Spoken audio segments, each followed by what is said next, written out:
Welcome to सेवा पाठशाला। आज तुम्हारे क्लास 9 जी विज्ञान 4 नम्बर चैप्टार आछे परमाणुर गठन সেই चैप्टार आज जिमानखिनि प्रश्नावली यार उपरि जिमानखिनि इम्पर्टेन्ट क्वेश्चन आछे आरु शेषत अनुशीलनी क्वेश्चनखिनि कराइ दिम। गतिके तुमालोके भिडिओটো धैर्य सहकारे प्रथমৰ পৰা শেষলৈ চাই থাকা। মই जिमान पारो तुमालोকৰ এটা কথা तुमालोके तो জানাই सेवा पाठशाला माने हल टपार्सर नोट। गतिके तुमालोকৰ जिमान माने মই क्वालिटी जिमान क्वालिटी नोट्स आछे মই गटिखिनि तुमालोকক प्रोवाइड কৰি আছো फ्री অফ कस्टत। गतिके तुमालोके चेनेलটো সাবস্ক্ৰাইব কৰি লবা। गतिके बोला এতিয়া আমি ভিডিওটো স্টাৰ্ট কৰো। প্ৰথমতে তোমালোকে পৰমাণু গঠনৰ যেটো প্ৰশ্নাৱলী আছে প্ৰশ্নাৱলী 1 আমি কি কৰিম প্ৰশ্নাৱলী কৰাৰ আগতে যিখিনি ইম্পৰ্টেন্ট টপিকস আছে সেইখিনি আলোচনা কৰি ইয়াৰ পিছত প্ৰশ্নাৱলী যাম, ঠিক আছে। এতিয়া সব প্ৰশ্নাৱলী 1 প্ৰথম কোৱেশ্চনটো কি দিছে যে কেনেল ৰশ্মি কি। সো তোমালোকৰ কাৰণে কোৱেশ্চনখিনি ভবা হয়, ভবাৰ পিছত ইয়াৰ পিছত ধুনিয়াকে টু দা পইণ্ট হিচাপে লিখা হয় যাতে তোমালোকে অলপ সময় এবাৰ পঢ়িলে যাতে মনত ৰখি যায় আৰু পৰীক্ষা যাতে ফুল মাৰ্কস পায়। গতিকে তোমালোকৰ কাৰণে ইমানখিনি কষ্ট কৰি আছো, তোমালোকে কাইন্ডলি চেনেলটো সাবস্ক্ৰাইব কৰি ভিডিওটো এটা লাইক কৰি দিবা। চোৱা उत्तर केनेल रश्मि हल 1886 सनत गल्डस्टेइने गैसर विद्युत मुख्यनत एबिट नतुन विकिरणर उपस्थिति धरा पेलाइছিল আৰু ইয়াকে কি बोले केनेल रश्मि बोला হৈছিল। नेक्स्ट 2 নম্বৰ क्वेश्चन কি আছে চোৱা যে परमाणु এটাত प्रोटन আৰু এটা ইলেক্ট্ৰন থাকিলে ই কোনো আধান বহন কৰিবনে নকৰে। उत्तर परमाणु এটাত এটা प्रोटन আৰু এটা ইলেক্ট্ৰন থাকিলে ই কোনো আধান বহন নকৰে কাৰণ प्रोटन ধনাত্মকভাৱে আহিত আৰু ইলেক্ট্ৰন হল কি ঋণাত্মকভাৱে আহিত, সেয়েহে ই আধানহীন ৰূপত থাকিব। এটা স্টুডেন্ট প্ৰশ্নাৱলী 2 যোৱাৰ আগতে কেইটামান ইম্পৰ্টেন্ট তোমালোকে যিখিনি আছে কিতাপত সেইখিনি চাই লোৱা যে থমসনৰ পৰমাণুৰ আৰ্হি। থমসনে কি কৰিছিল এটা গোলক লৈছিল, গোলক লোৱাত যিখিনি তোমাৰ চোৱা এটো যে থমসনৰ মতে কি আছিল যে পৰমাণু এটা ধনাত্মকভাৱে আহিত একোটা গোলক, এই গোলকটো কি ধনাত্মকভাৱে আহিত আৰু ইলেক্ট্ৰনবোৰ ইয়াত সোমাই থাকে, বুজি পাইছানে। ঋণাত্মক আৰু ধনাত্মক আধান সমান মানৰ এই গোলক এটাত থকা ঋণাত্মক আৰু ধনাত্মক আধান অৰ্থাৎ প্লাস আৰু মাইনাসৰ মান কিমান সমান। হ্যাঁ সেইভাবে পৰমাণু এটা বৈদ্যুতিকভাৱে প্ৰসম, বুজি পাইছানে। যে থমসনৰ আৰ্হিয়ে পৰমাণুবোৰ যে বৈদ্যুতিকভাৱে প্ৰসম তাক ব্যাখ্যা কৰিব পাৰিছিল যদিও আমি তলত দেখিবলৈ পাম যে অন্য বিজ্ঞানীয়ে কৰা পৰীক্ষাসমূহৰ ফলাফল এই আৰ্হিয়ে ব্যাখ্যা কৰিব নোৱাৰিছিল। নেক্সট তোমালোকে পঢ়িবা ৰাদাৰফোৰ্ড। ৰাদাৰফোৰ্ডত হেৰি তোমালোকে এটা বস্তু এনেকৈ মনত ৰাখিবা যে ৰাদাৰফোৰ্ডে কি কৰিছিল এটা সোণৰ পাত লৈছিল, সোণৰ পাত লৈ সেইটোৱে কি কৰিছিল আলফা বিচ্ছুৰণ ঘটাইছিল, বুজি পাইছানে। আলফা বিচ্ছুৰণ ঘটোৱাৰ পিছত তেওঁ কি পাইছিলে যে কিছুমান আলফা কি কৰিছিল এই পাতখনৰ মাজেৰে পোনপটীয়াকৈ পাৰ হৈ গৈছিল, কিছুমান আলফা কণা কি কৰিছিল এনেকৈ গৈ গৈ এনেকৈ ঘূৰি আহিছিল। মানে কি তোমালোকে ইয়া ৰ'দত যেতিয়া তোমালোকে আইনা এটা ধৰিবা হয় নহয়, তাপোন এটা ধৰিবা চাবা ৰ'দটো ইয়াত যাব গৈ পিনে আকৌ উভতি আহিব হয় নহয়। গতিকে বেছিভাগ কি কৈছিল এইটো চব বেছিভাগ পাৰ হৈ গৈছিল গৈ, বুজি পাইছা নাই, বেছিভাগ সোণৰ পাতেৰে পাৰ হৈ গৈছিল গৈ। আৰু নেক্সট কিছুমান কি কৰিছিল চোৱা এইটো এনেকৈ আহি এনেকৈ ঘূৰি আহিছিল। আৰু নেক্সট কিছুমান যে বিস্ময়কৰভাৱে প্ৰতি 12,000টা কণাত একোটাকৈ কণা পৃথকীকৃত হোৱা দেখা গৈছিল। প্ৰতি 12,000টাতকৈ 12,000 যদি এনেকৈ যাবলৈ দিছিলে তাৰ মাজৰ পৰা এটাহে কণা কি হৈছিল প্ৰতিক্ষিপ্ত হোৱা দেখা গৈছিল, মানে উভতি অহা দেখা গৈছিল। গতিকে আশা কৰোঁ এইটো বুজি পাইছা। ইয়াৰ পিছত ৰাদাৰফোৰ্ডে কি কৰিছিল কিছুমান তেওঁৰ সূত্ৰ দিছিলে। তেওঁ কি কৈছিলে যে পৰমাণুৰ ভিতৰৰ সৰহভাগ ঠাই শূন্য কাৰণ সৰহভাগ আলফা কণা বিক্ষেপিত নোহোৱাকৈ সোণৰ পাতৰখন মাজত সৰকি গৈছিল। কি কৈছে ৰাদাৰফোৰ্ডে কৈছিলে যে যিহেতু বেছিভাগ হেৰি কি হৈছিল পাৰ হৈ গৈছিল মাত্ৰ কেইটামানহে উভতি আহিছিল, গতিকে বেছিভাগ কণা বিক্ষেপিত হৈ কি সোণৰ মাজেৰে সৰকি গৈছিল কাৰণ কি সৰহভাগ ঠাই শূন্য আছিল, বুজি পাইছানে। নেক্সট যে খুব কম সংখ্যক কণা গতিপথৰ পৰা বিক্ষেপিত হৈছিল ই সূচাই যে পৰমাণুটোত ধনাত্মক আধানে নিচেই কম ঠাই অধিকাৰ কৰি আছে। ইয়াৰ পিছত ৰাদাৰফোৰ্ডে যেন কিছুমান যে আগবঢ়াইছিল ইয়াৰো কিছুমান ভুল আছিল। ৰাদাৰফোৰ্ডৰ কিছুমান কি ভুল আছিল, ভুলখিনি কি আছিল শুনা, এই বস্তুটো হয়তো পৰীক্ষাত বনাই আহিব পাৰে, গতিকে ভালদৰে মনোযোগ দিয়ে যে ৰাদাৰফোৰ্ডৰ পৰমাণুৰ আৰ্হিৰ সীমাবদ্ধতা। তেখেতে যে সোণৰ পাত এখিলা লৈ যে হেৰি বিচ্ছুৰণ ঘটাইছিল আলফাৰ হা, কিছুমান কি কৰিছিল পাৰ হৈ গৈছিলগৈ, কিছুমান উভতি আহিছিল। গতিকে এই বস্তুখিনি কি ভুল আছে, তেওঁ কিয় সফল হোৱা নাছিল চোৱা যে বৃত্তাকাৰ কক্ষপথত, এই বৃত্তাকাৰ কক্ষপথ অলপ আগত দেখুৱাইছোঁ ন তোমালোকক, এইটো যে বৃক্ষাপাত কক্ষপথত ইলেক্ট্ৰন পৰিভ্ৰমণ সুস্থিৰ হোৱাটো আশা কৰা নাযায়। বৃত্তাকাৰ কক্ষপথত ইলেক্ট্ৰনৰ পৰিভ্ৰমণ সুস্থিৰ হোৱা দেখা নাযায়। চোৱা বৃত্তাকাৰ কক্ষপথত ইলেক্ট্ৰন মানে কি যিখিনি মাইনাছ আছে সেই মাইনাছৰ অণুখিনি কি সুস্থিৰ অৱস্থাত মানে কি একে ঠাইতে থকা দেখা নাযায়। ইহঁতে অলপ আগতে যদি ইয়াত আছিল অলপ পিছত ইয়াতে যাব, অলপ পিছত ইয়াতে যাব, মুঠতে কি কৰে এই বন্ধ যিটো গোলাকৃতি আছে তাত অনবৰতে কি যাদৃচ্ছিকভাৱে ইফালৰ পৰা সিফাল সিফালৰ পৰা ইফাল ঘূৰি ফুৰে। ইয়াৰ পিছত চোৱা বৃত্তাকাৰ কক্ষপথত যিকোনো আহিত কণাৰ ত্বৰণ ঘটে। বৃত্তাকাৰ কক্ষপথত যিকোনো আহিত কণাৰ, বুজি পাইছানে, আহিত কণা মানে কি ত্বৰণ ঘটে, ত্বৰণটো বুজি পাইছাই ত্বৰণৰ সময়ত আধানযুক্ত কণাই শক্তি বিকিৰণ কৰে ত্বৰণ হ'লে শক্তি ৰিলিজ কৰিবই হয় নে নহয় এনেদৰে ঘূৰ্ণায়মান মানে ঘূৰি থকা অৱস্থাত ইলেক্ট্ৰনে শক্তি হেৰুৱাব আৰু শেষত নিউক্লিয়াছত পতিত হ'ব বুজি পাইছা নে নাই এনেদৰে কি মানে কোনো এটা বস্তু যে পুৰা ঘূৰি থাকে ভাগৰি যাব ন ভাগৰি গৈ অট'মেটিক কি হ'ব এই নিউক্লিয়াছত পতিত যাব বুজি পাইছানে এইটোৱে হ'লে পৰমাণু অতিশয় অশান্ত হ'লহেঁতেন আৰু আমি যি ৰূপত পদাৰ্থক জানো তেনে ৰূপত পদাৰ্থ নাথাকিলহেঁতেন আমি জানো যে পৰমাণুসমূহ সম্পূৰ্ণৰূপে সুস্থিৰ গতিকে এইখিনি মুখস্থ কৰি ল'বা ডাইৰেক্ট এইটো বনাই তোমালোকক পৰীক্ষাত আহিবই পাৰে এতিয়া চোৱা বৰৰ পৰমাণুৰ আৰ্হি এইটো বহুত ইম্পৰ্টেণ্ট আছে বৰে কি কৰিছিল তোমাৰ এই মই কি কৰিছিল এনেদৰে কেইটামান চেল লৈছিল লৈ কিনে কি কৰিছিল কেন্দ্ৰ যিটো আছে সেইটো নিউক্লিয়াছ ইয়াৰ পিছত কে অৰ্থাৎ কে চেলৰ এনৰ মান কিমান 1 বুজি পাইছানে নেক্সট চেলটো কি এল নেক্সট চেলটো এম দিছিলে নেক্সট চেল এন গতিকে এইটো পৰীক্ষাটো আহিব পাৰে আৰু তোমালোকৰ প্ৰশ্নাৱলীটো আছে এইটো বুজি পাইছানে গতিকে এইটো আৰু বুজাৰ কি আছে নিউক্লিয়াছ এইটো কে এইটো এল এইটো এম এইটো এন এইখিনি মনত ৰাখিলেই হ'ল এতিয়া ব'লা আমি প্ৰশ্নাৱলীখিনি আলোচনা কৰোঁ এটা চোৱা প্ৰশ্নাৱলী 2 যেটো পেজ হ'ল তোমাৰ 49 পেজৰ প্ৰথম কুৱেশ্যনটো চোৱা যে থমছনৰ পৰমাণুৰ আৰ্হিৰ মতে পৰমাণু এটা সামগ্ৰিকভাৱে কেনেদৰে প্ৰথম হয় ব্যাখ্যা কৰা উত্তৰ থমছনৰ পৰমাণুৰ আৰ্হিৰ মতে পৰমাণু এটা ধনাত্মক আৰু ঋণাত্মক আধান সমান মানৰ সেয়েহে পৰমাণু এটা সামগ্ৰিকভাৱে প্ৰথম হয় এটা চোৱা 2 নম্বৰ কুৱেশ্যন যে ৰাদাৰফৰ্ডৰ পৰমাণুৰ আৰ্হিৰ মতে পৰমাণুৰ নিউক্লিয়াছত কোনটো উপপাৰমাণৱিক কণা থাকে উত্তৰ হ'ব যে ৰাদাৰফৰ্ডৰ পৰমাণুৰ আৰ্হিৰ মতে পৰমাণুৰ নিউক্লিয়াছত প্ৰটন উপপাৰমাণৱিক কণা থাকে নেক্সট চোৱা 3 নম্বৰ কুৱেশ্যন ষ্টুডেণ্ট কি দিছে যে তিনিটা শেলাৰৰ সৈতে বৰৰ পৰমাণুৰ আৰ্হি এটা চিত্ৰ অংকন কৰা ফাৰ্ষ্টত এইটো নিউক্লিয়াছ আঁকিবা নেক্সট লিখিবা কে শেল অৰ্থাৎ এনৰ মান 1 নেক্সট এল অৰ্থাৎ এনৰ মান 2 নেক্সট এম য'ত এনৰ মান 3 নেক্সট এন এনৰ মান 4 এনেকৈ আঁকি ইয়াৰ পিছত তলত লিখি দিবা যে চিত্ৰ পৰমাণুৰ আৰ্হিৰ চিত্ৰ এটা চোৱা 4 নম্বৰ কুৱেশ্যন যদি আলফা কণা বিচ্ছুৰণ পৰীক্ষাটোত সোণৰ পাতৰ সলনি আন ধাতুৰ পাত ব্যৱহাৰ কৰা হয় তেনেহ'লে কি দেখা যাব বুলি ভাবা ইয়াৰ উত্তৰ চোৱা যে আলফা কণা বিচ্ছুৰণ পৰীক্ষাটোত সোণৰ পাতৰ সলনি আন ধাতুৰ পাত ব্যৱহাৰ কৰা হ'লেও ৰাদাৰফৰ্ডে একে ঘটনাই পৰ্যবেক্ষণ কৰিলহেঁতেন কাৰণ সকলো পৰমাণুৰে গঠন একে সোণৰ পাত এখন পাতলকৈ পাব পাৰি বাবে ৰাদাৰফৰ্ডে সোণৰ পাত ব্যৱহাৰ কৰিছিল ষ্টুডেণ্ট প্ৰশ্নাৱলী 3 প্ৰথম কুৱেশ্যনটো যে পৰমাণুৰ তিনিটা উপপাৰমাণৱিক কণাৰ নাম লিখা উত্তৰ চোৱা পৰমাণুৰ তিনিটা উপপাৰমাণৱিক কণাৰ নাম হ'ল ইলেক্ট্ৰন প্ৰটন আৰু নিউট্ৰন 2 চোৱা যে হিলিয়াম পৰমাণুৰ পাৰমাণৱিক ভৰ 4u আৰু ইয়াৰ নিউক্লিয়াছত দুটা প্ৰটন আছে ইয়াত কিমানটা নিউট্ৰন থাকিব চোৱা পৰমাণু এটাত থকা প্ৰটন আৰু নিউট্ৰনৰ ভৰেই হ'ল পাৰমাণৱিক ভৰ ইয়াৰে প্ৰটন দুটাৰ ভৰ হ'ল 2u আৰু নিউট্ৰনৰ ভৰ হ'ল 4u 4uৰ পৰা আমি কি মাইনাছ কৰিম 2u কিমান হ'ব 2u এতিয়া ষ্টুডেণ্ট নেক্সট প্ৰশ্নাৱলী অৰ্থাৎ প্ৰশ্নাৱলী আমি 4 যোৱাৰ আগতে তোমালোকক কেইটামান ইম্পৰ্টেণ্ট এৰিয়া আছে সেইখিনি পইণ্ট আছে সেইখিনি মই তোমালোকক দেখুৱাই ল'ব বিচাৰিছোঁ এয়া ফাৰ্ষ্টত যে তোমালোকে এটা হেৰি পাইছিলা মই যে কৈছিলোঁ এইটো কি নিউক্লিয়াছ হয় নহয় নেক্সট যে মই কৈছিলোঁ কে চেল এইটো কি চেল কে চেল নেক্সট যে কৈছিলোঁ L cell next M cell next কি এন চেল বুজি পাইছানে গতিকে এইখিনিত এটা সূত্ৰ প্ৰয়োগ হ'ব চাবা যে কে চেলত কিমান কৈছিলোঁ এনৰ মান 1 এলৰ কিমান 2 এম চেলত কিমান 3 এন চেলত কিমান 4 এইখিনি বুজি পাইছিলা ন এতিয়া চোৱা এইখিনি সূত্ৰ প্ৰয়োগ কৰিবলৈ আমি এটা হেৰি ব্যৱহাৰ কৰিম 2n স্কোৱাৰ যদি তুমি কে চেলত যদি এই সূত্ৰটো বহুৱা কি হ'ব চোৱা যে 2 × n স্কোৱাৰ এনৰ মান কিমান কে চেলত 1 স্কোৱাৰ গতিকে কিমান হ'ব 2 হ'ব আৰু ছেকেণ্ড চেলত কিমান হ'ব চোৱা 2 × 2n স্কোৱাৰ n স্কোৱাৰ মানে কিমান 2 স্কোৱাৰ n মানে কিমান 2 স্কোৱাৰ হয় নহয় ইকুৱেল টু 2 × 4 4 × 8 অৰ্থাৎ এল চেলত কিমানটা সৰ্বোচ্চ কণা বহিব 8টা বহিব এই সৰু সৰু বস্তুবোৰ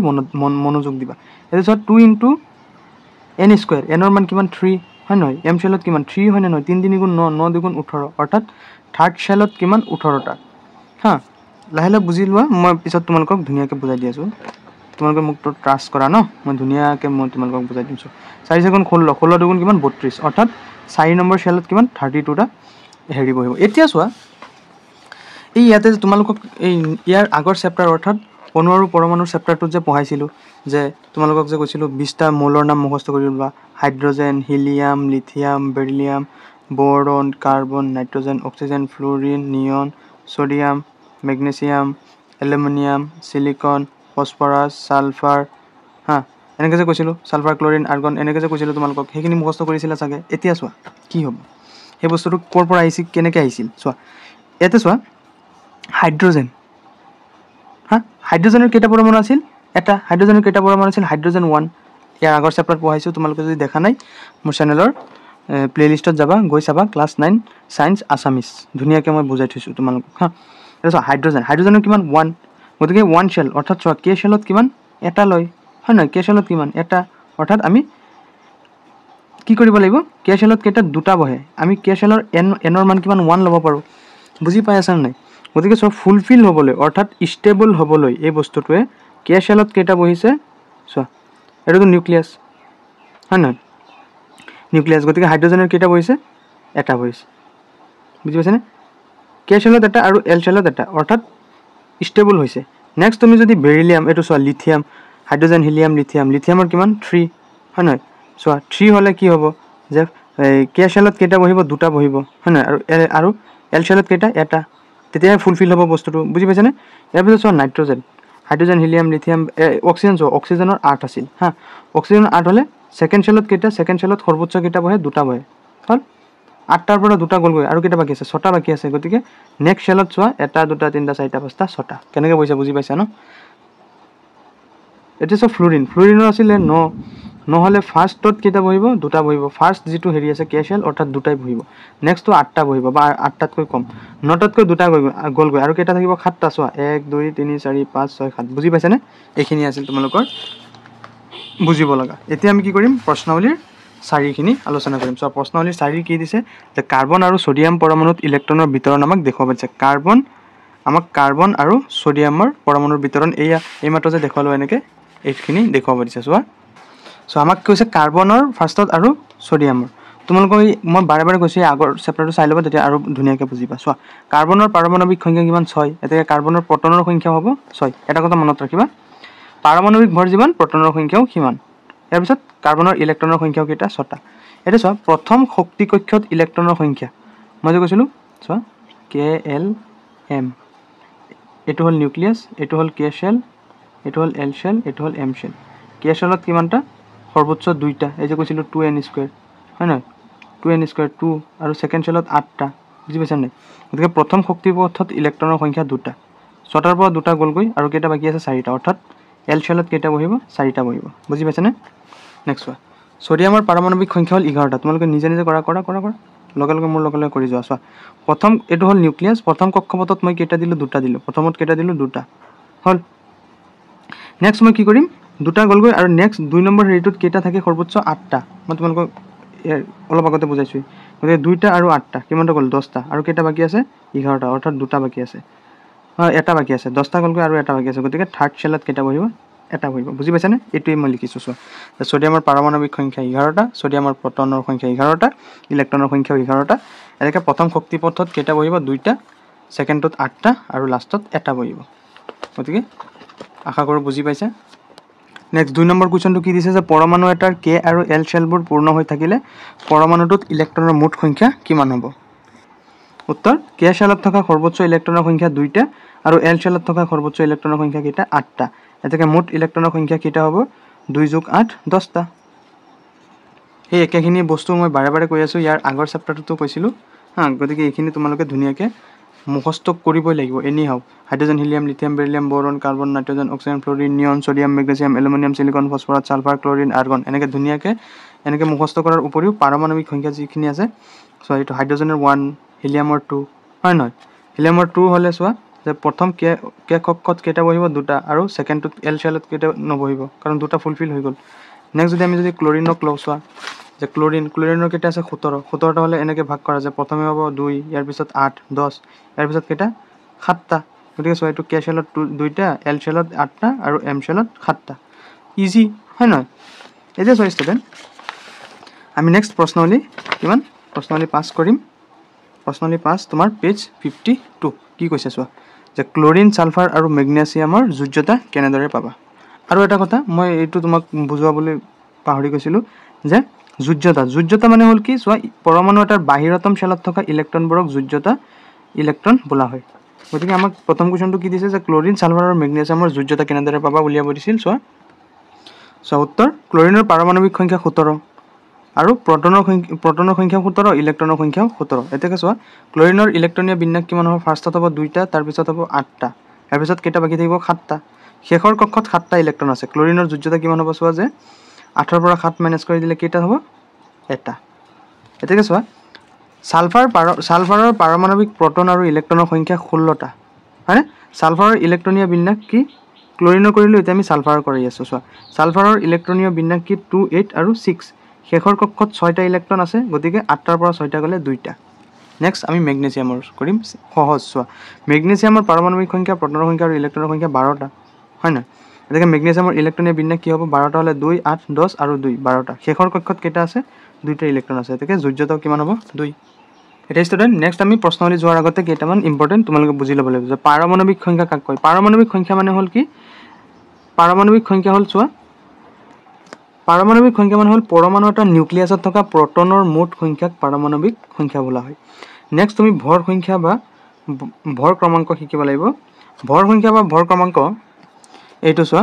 পৰমাণু এটা নিউক্লিয়াছত পৰমাণু কেন্দ্ৰত থকা প্ৰটন আৰু নিউট্ৰনৰ মুঠ সংখ্যাক কি বোলে ভৰ সংখ্যা বোলে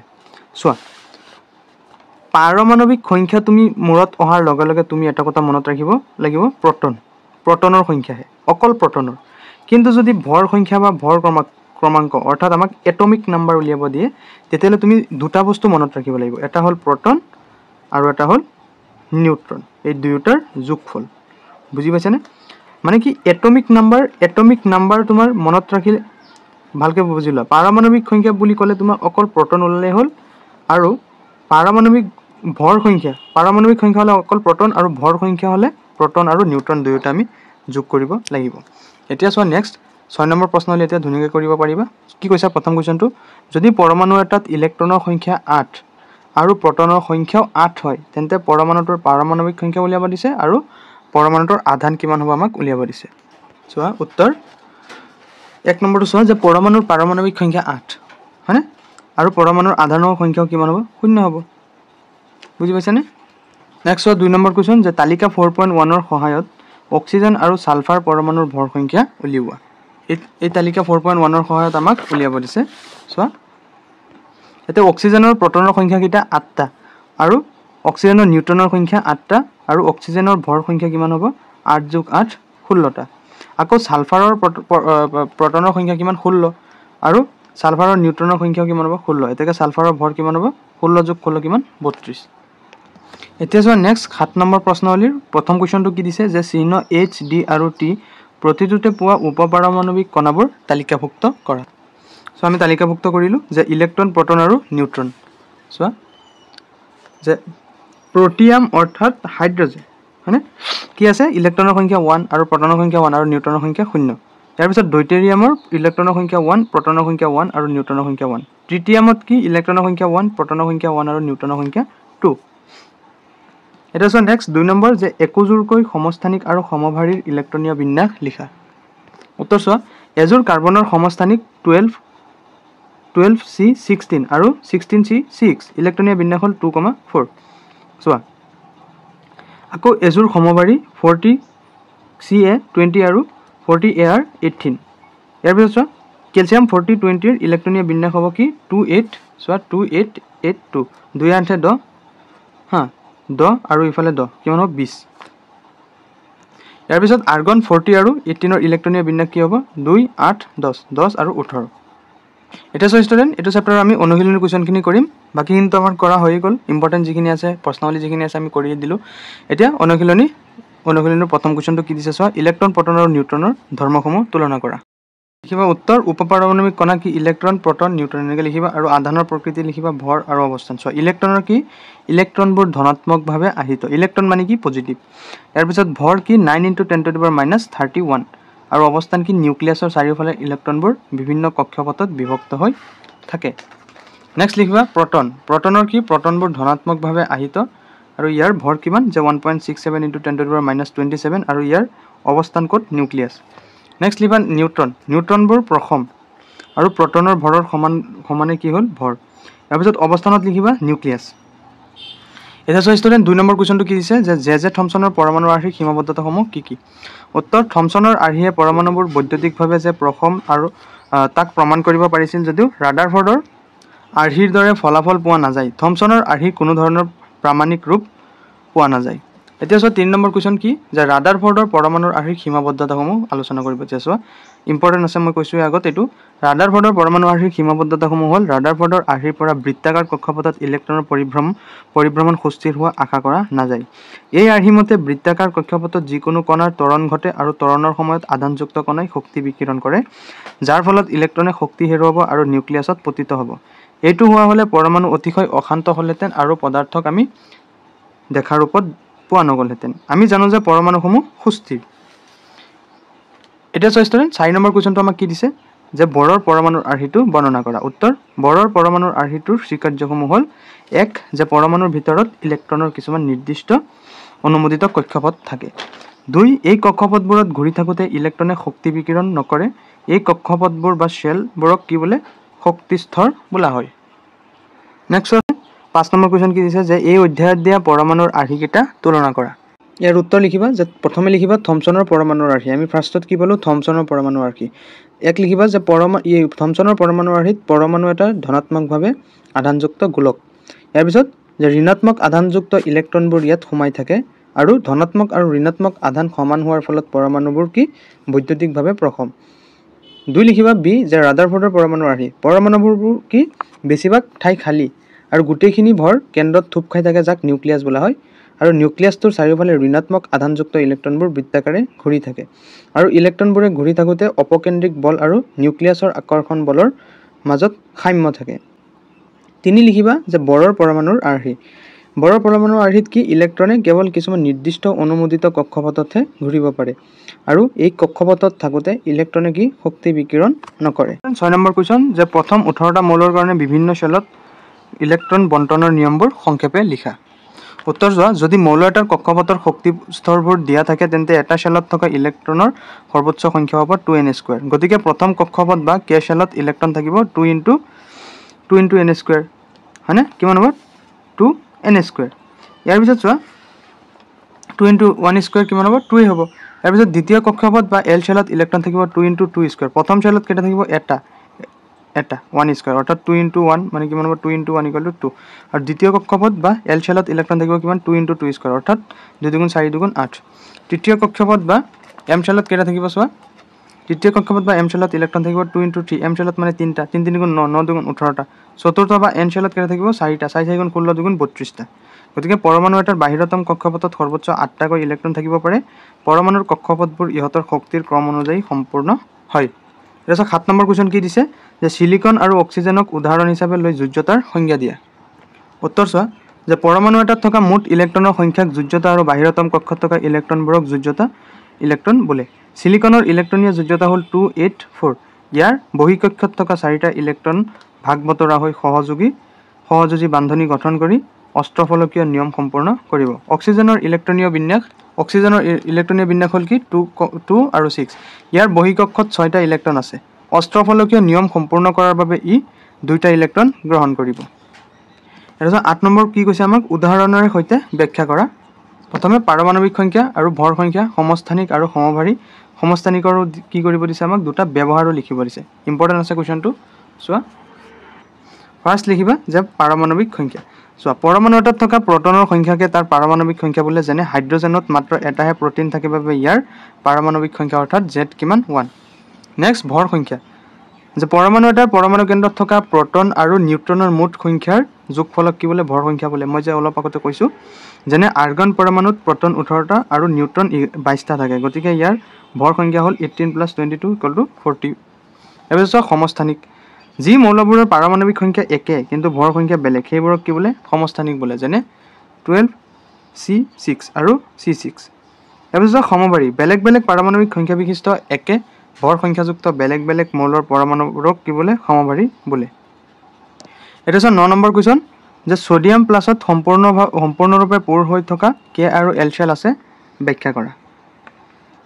উত্তৰ চোৱা যে পৰমাণু গঠনত নীল বৰৰ আৰ্হিমতে তাৰ বিভিন্ন শ্বেলত ইলেক্ট্ৰনৰ বণ্টন হ'ল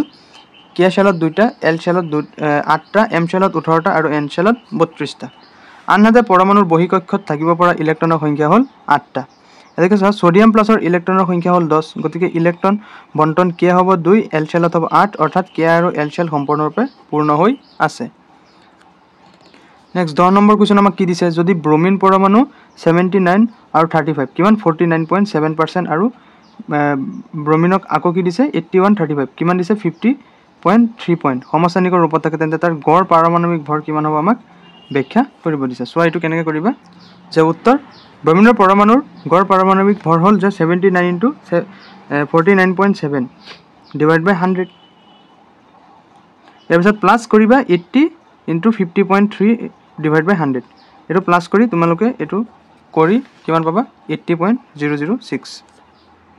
নেক্সট 11 কুৱেশ্যন চোৱা যে এটা মৌল এক্সৰ এটা নমুনাৰ গড় পাৰমাণবিক ভৰ 16.2 ইউ নমুনাটোত সমস্থানিক অৰ্থাৎ এক্সৰ কিমান দিছে 16.8 আৰু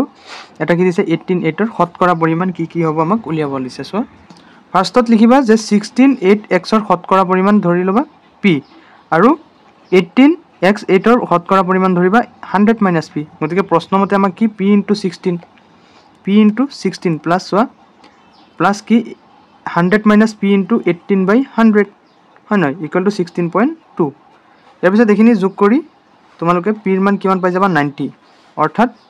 চোৱা 16.8x ৰ শতকৰা পৰিমাণ 90 আৰু 18.8x ৰ শতকৰা পৰিমাণ 100 ৰ পৰা 90 মাইনাছ কৰি দি 10 এইটো হ'ব এনসাৰ নেক্সট 12 নম্বৰ কুৱেশ্যন যদি z ইকুৱেল টু 3 হয় তেন্তে মৌলটোৰ যোজ্যতা কিমান হ'ব মৌলটোৰ নাম লিখা উত্তৰ